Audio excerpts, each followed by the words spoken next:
marka GMO afka qalaad waxaa loo yaqaanaa genetically modified organism. marka cilmigan wuxuu soo shaac baxay horaantii sagaashameeyadii waxaana markaas si aad ugu howlgalay kambaniyaal Mareykan ah iyo dowladda Mareykanka research centerska iyo Canada iyo wadamo badan oo kale.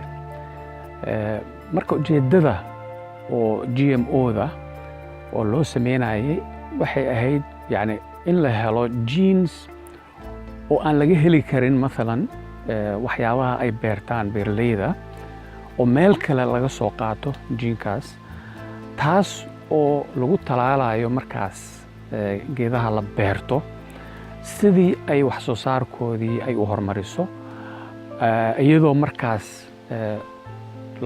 loo adeegsanayo inay ka difaacdo maalan cudurrada ama cayayaanka ama drought-ka ama waxyaabo badan oo markaas oo aan laga heli karin waxyaabaha la beerto gudahooda aan laga heli karin. misaal ahaan markii la sameynayay GMO-da ugu horeysay waxaa laga sameeyey dhirtan loo yaqaano galleyda oo adduunka oo dhan laga beerto.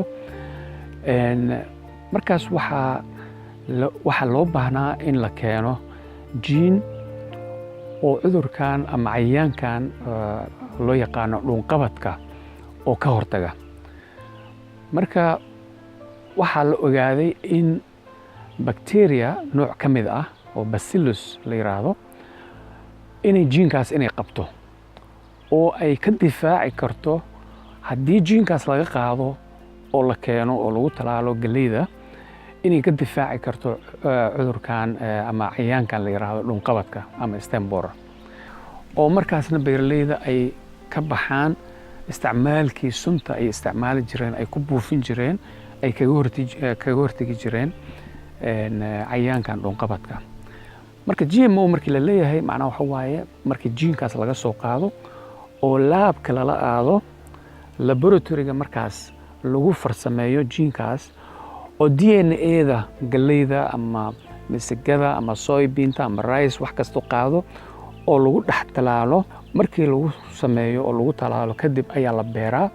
markaas wixii farsamadaas oo laabka ka soo baxay ayaa loo yaqaanaa GMO.